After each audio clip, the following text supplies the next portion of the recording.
코로나19 사태로 하락했던 주요 원자재 가격이 반등세를 보이고 있죠. 국제유가는 12개월여 만에 최고치까지 올라섰고요. 구리와 철광석 등 주요 원자재들의 고공행진도 함께 이어지고 있는 상황입니다.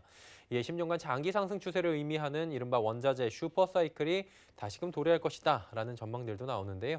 금융부의 양한나 기자와 좀 짚어보도록 하겠습니다. 나와 있습니까? 네, 안녕하세요. 예, 주요 원자재 가격 상승세가 최근에 계속되고 있는 거죠?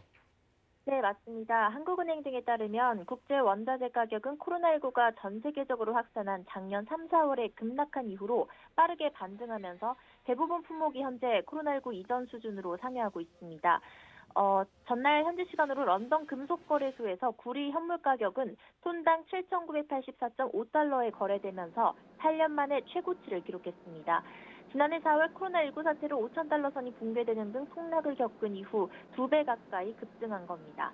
철광석 가격도 9년 만에 최고치를 경신했습니다.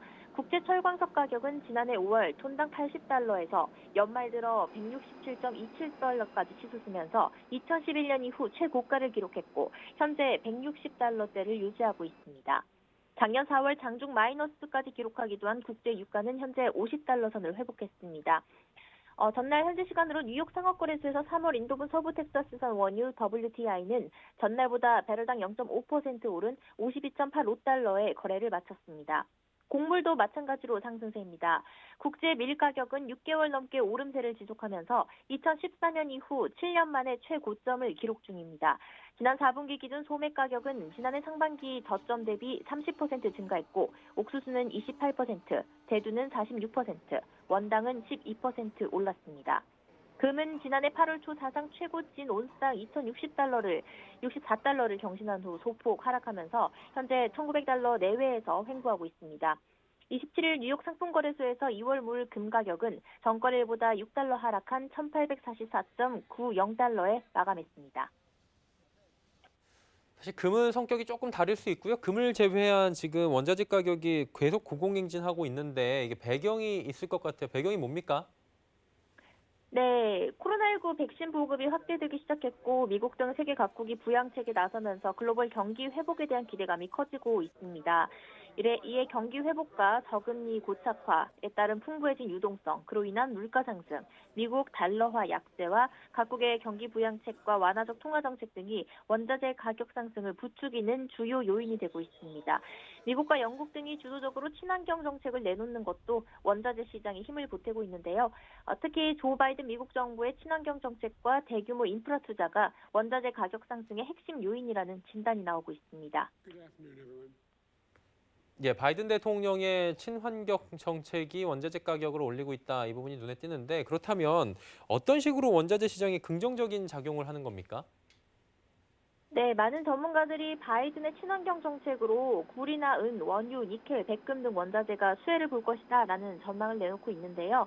신영증권에 따르면 구리의 경우에는 전기와 열 전도성이 높아서 친환경 에너지 발전 시설에 쓰이게 됩니다. 또 전력 시설의 와이어나 케이블로 또 쓰이고 배관, 송전선 구축이나 전기차 배터리에도 쓰입니다. 그래서 풍력 발전과 같은 신재생 에너지 발전 방식에 필요한 대규모 송전선 등의 구리가 쓰이게 되면서 수혜를 보게 되는 겁니다. 또 은의 경우에는 전기 전도율이나 열 전도율이 가장 높은 원자재로 꼽히면서 태양전지의 원재료로 사용이 됩니다. 그래서 태양광 시장의 확대로 은에 대한 수요가 늘어날 것이라는 전망이 나오고요.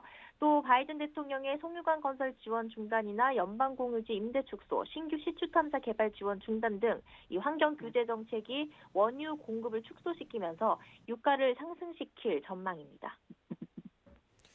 예, 그러면 이제 나머지 철광석이나 곡물 등의 원자재를 상승시킬 만한 요인은 어떤 것들이 있습니까? 네, 우선 세계 최대 원자재 수입국이자 세계 제조업 절반을 차지하고 있는 중국의 경기 회복이 지금 빨라지고 있는데요. 그로 인한 철광석 등 원자재의 수혜도 기대가 되고 있습니다. 작년 중국이 사상 최대 규모인 11억 7천만 톤의 철광석을 수입했는데요. 올해도 중국 정부 주도로 대규모 경기 부양책에 따른 인프라 건설 활동이 증가할 예정이고 이에 따라서 중국의 철강 생산량이 증가할 것으로 전망됩니다. 또 곡물 가격은 기상이변이 빈번해진 데다 미국이나 남미 등 작황 전망이 불확실성이 커지고 또 중국이 미국산 곡물 수입을 확대하는 점, 또 코로나19로 인한 수확철의 인력난 등이 상승 요인으로 작용을 하고 있는데요.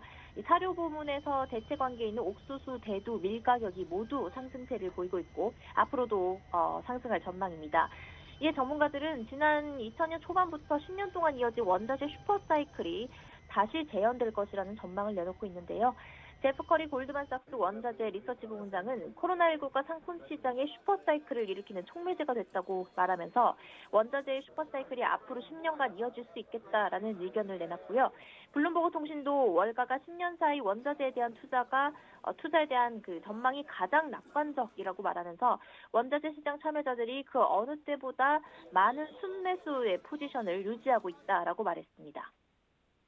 그렇다면 오늘의 핵심일 것 같아요. 이 원자재에 관심 있는 국내 투자자들은 어떤 방식으로 지금 진행하는 게 좋겠습니까? 네, 원자재는 실물 자산에 투자하기가 쉽지 않은 만큼 일반 국내 투자자분들은 상장 지수펀드인 ETF를 통해서 투자를 하는 게 유리한데요.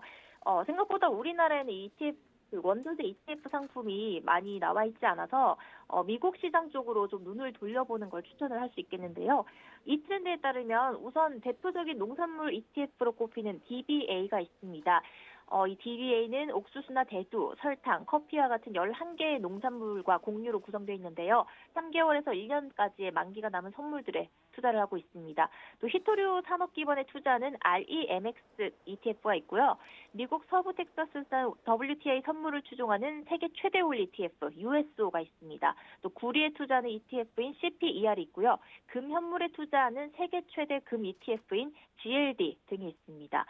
투자자들은 이 원자재 선물마다 거래 주기가 다르다는 점과 투자를 할 때 환율 등을 같이 고려해야 한다는 점을 숙지를 하시는 게 좋겠습니다. 예, 최근에 상승세를 이어가고 있는 원자재 시장에 대한 이야기 나눠봤습니다. 금융부의 양한나 기자와 함께했습니다. 고맙습니다. 감사합니다.